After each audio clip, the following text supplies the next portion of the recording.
Irmãos e irmãs, vamos a mais uma liturgia da palavra, momento de fé, de meditação, de introspecção, momento de ouvirmos o que Deus tem para nos falar.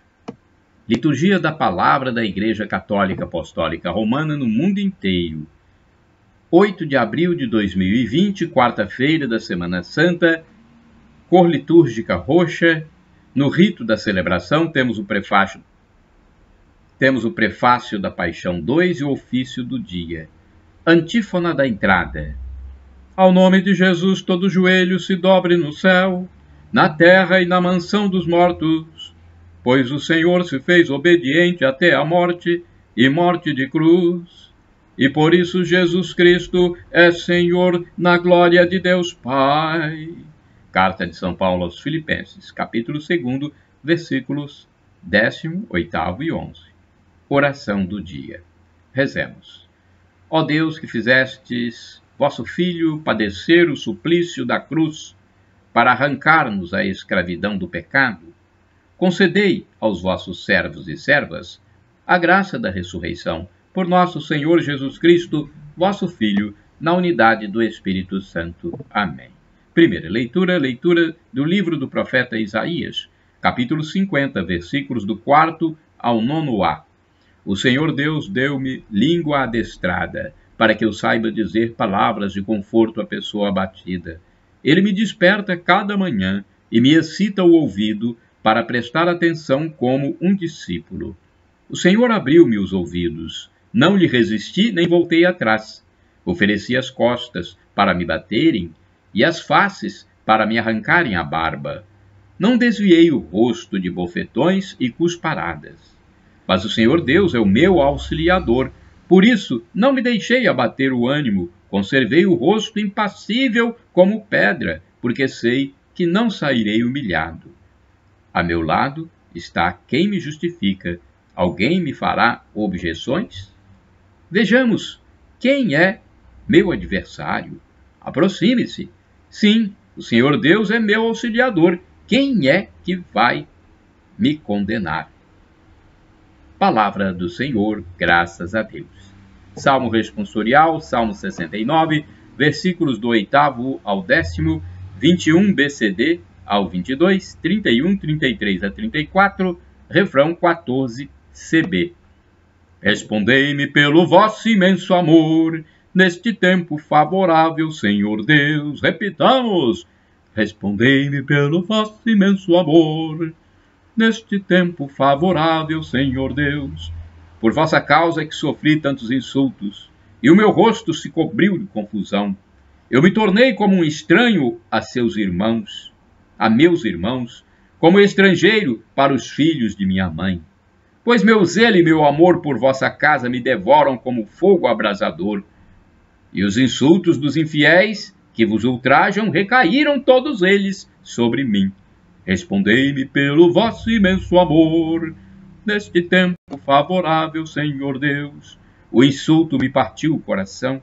Eu esperei que alguém de mim tivesse pena. Procurei quem me aliviasse e não achei. Deram-me fel como se fosse um alimento. Em minha sede ofereceram-me vinagre. Respondei-me pelo vosso imenso amor, neste tempo favorável, Senhor Deus. Cantando, eu louvarei o vosso nome e agradecido exultarei de alegria. Humildes, vede isto e alegrai-vos. O vosso coração reviverá se procurardes o Senhor continuamente, pois nosso Deus atende à prece dos seus pobres e não despreza o clamor de seus cativos. Respondei-me pelo vosso imenso amor, neste tempo favorável, Senhor Deus. Repitamos, respondei-me pelo vosso imenso amor, neste tempo favorável, Senhor Deus. Evangelho de Jesus Cristo segundo São Mateus, capítulo 26, versículos do 14 ao 25. Salve Cristo, luz da vida, companheiro na partilha. Salve Cristo, luz da vida, companheiro na partilha. Salve nosso Rei, somente vós tendes compaixão dos nossos erros. Salve Cristo, luz da vida, companheiro na partilha. O Senhor esteja convosco, Ele está no meio de nós. Proclamação do Evangelho de Jesus Cristo, segundo São Mateus. Glória a vós, Senhor. Naquele tempo, um dos 12 discípulos, chamado Judas Iscariotes, foi ter com os sumos sacerdotes e disse: Que me dareis se vos entregar Jesus? Combinaram então 30 moedas de prata. E daí em diante, Judas procurava uma oportunidade para entregar Jesus. No primeiro dia da festa dos ázimos, os discípulos aproximaram-se de Jesus e perguntaram: Onde queres que façamos os preparativos para comer a Páscoa? Jesus respondeu: Ide à cidade, procurai certo homem e dizei-lhe: O mestre manda dizer: O meu tempo está próximo. Vou celebrar a Páscoa em tua casa, junto com meus discípulos. Os discípulos fizeram como Jesus mandou e prepararam a Páscoa. Ao cair da tarde, Jesus pôs-se à mesa com os 12 discípulos. Enquanto comiam, Jesus disse: Em verdade eu vos digo, um de vós vai me trair. Eles ficaram muito tristes e, um por um, começaram a lhe perguntar: Senhor, será que sou eu? Jesus respondeu: Quem vai me trair é aquele que comigo põe a mão no prato. O Filho do Homem vai morrer, conforme diz a Escritura a respeito dele. Contudo, ai daquele que trair o Filho do Homem. Seria melhor que nunca tivesse nascido. Então Judas, o traidor, perguntou: Mestre, serei eu? Jesus lhe respondeu: Tu o dizes. Palavra da salvação, glória a vós, Senhor. Reflexão. Liturgia comentada de Antônio Carlos Santini, liderança da Comunidade Católica Nova Aliança. Ele desperta meus ouvidos. Isaías 50, versículos do 4 ao 9a. Estranho órgão, o ouvido humano. Ele pode ser surdo. Salmo 58, versículo 4. Mouco endurecido. Isaías 6, capítulo 10. Incircunciso, Jeremias, capítulo 6, versículo 10. Intencionalmente tapado, Atos dos Apóstolos, capítulo 7, versículo 57. O ouvido prova as palavras, como o paladar prova a comida, Jó 34, versículo 3. Mas é pelo ouvido que vem a fé, Fides ex audit. Carta de São Paulo aos Romanos, capítulo 10, versículo 17. Quando recebemos a fé? No batismo cristão, de modo infuso. E um dos gestos batismais é exatamente a repetição do gesto de Cristo, que soprou nos ouvidos do surdo. Efatá, abre-te. Há uma relação direta entre rito e realidade. Nascemos com nossos ouvidos tapados para a palavra da verdade, sequelas da queda da origem. Agora Isaías nos anuncia as palavras que se aplicam ao Filho, aquele que acolhe sem reservas e sem condições a vontade do Pai, muito além de nossa lógica humana. Jesus Cristo é simultaneamente o Verbo, palavra eterna, e em sua natureza humana um modelo perfeito de obediência à mesma palavra. Em Jesus Cristo, a palavra deixa de ser uma mera representação simbólica e convencional de pensamentos e conceitos. Jesus é a palavra. O seu ser, ontologicamente, é a palavra de Deus. Na humilde Nazaré, criança e adolescente, Jesus terá ouvido muitas vezes a proclamação da Escritura, até mesmo da boca de José ou de Maria. Na sinagoga judaica, cada sílaba da Torá era captada pelos ouvidos de Jesus ao perceber profundas ressonâncias no próprio coração, e à medida que ouvia a palavra de Deus, Jesus humano se reconhecia nela. É isto que eu quero. É isto que eu devo ser. É isto que eu sou. E assim, pouco a pouco, dia a dia, Deus despertava seus ouvidos. A exemplo de Jesus, o cristão é alguém que mantém os ouvidos despertos. E se isto é graça, puro dom, é também fruto de uma disciplina, uma ascese que se exercita no tempo. Com o tempo, a palavra se torna mais doce que o mel. Luz em meu caminho, minha esperança, minha alegria e imenso tesouro. Salmo 119 ou 118, conforme a tradução, se da grega ou hebraica, versículos 103, 105, 114, 162. A verdadeira identidade do cristão vem à tona no contato com a palavra. No silêncio e nas vigílias noturnas, na contemplação dos acontecimentos e da obra criada por Deus, abrem-se os nossos ouvidos para acolher a palavra de vida eterna. Orai sem cessar. O zelo de vossa casa me consome. Salmo 69 ou 68, versículo 10. Agora temos a reflexão do Evangelho de Jesus Cristo, segundo São Mateus, capítulo 26, versículos de 14 a 25. Meu tempo está próximo. Jesus Cristo não é uma vítima dos acontecimentos. Não é arrastado pelo destino, não morre por acaso. Ele tinha consciência de sua missão como Cordeiro de Deus e sempre soube de sua hora. Chegou a dizer que ela ainda não havia chegado, como em Caná de Galileia. João, capítulo 2, versículo 4. Mas percebia que ela se aproximava, Mateus 26, versículo 45, para cumprir uma tarefa que só ele mesmo poderia realizar. Assim comenta Herbert Rausch. O tempo está próximo. Realiza-se aquilo que estava escrito. Todos os detalhes da última noite de Jesus com seus discípulos encontram seu sentido nesta dupla afirmação que domina toda a narrativa. Jesus se prepara para celebrar a Páscoa com seus discípulos e começa por lhes dar instruções a esse respeito. Mateus ignora o homem do cântaro, conforme está em Marcos 14, e indica simplesmente que Jesus em pessoa designa a casa de um discípulo anônimo como local da celebração da refeição pascal. Mas esta festa da Páscoa deve revestir-se para Jesus e os seus de um sentido novo, pois o tempo está próximo. Celebrando agora, no mesmo momento em que ele vai ser entregue e crucificado, o sacrifício que comemora a libertação e a salvação de Israel, Jesus se prepara para lhe dar uma nova significação. No momento em que se apresenta no meio de seus discípulos, no momento em que ele apresenta no meio de seus discípulos os sinais da graça de Deus, e em que ele se dá a eles como vítima expiatória pelo pecado, é que Jesus lhes revela o seu verdadeiro sofrimento e levanta o véu sobre a verdadeira situação deles enquanto homens pecadores.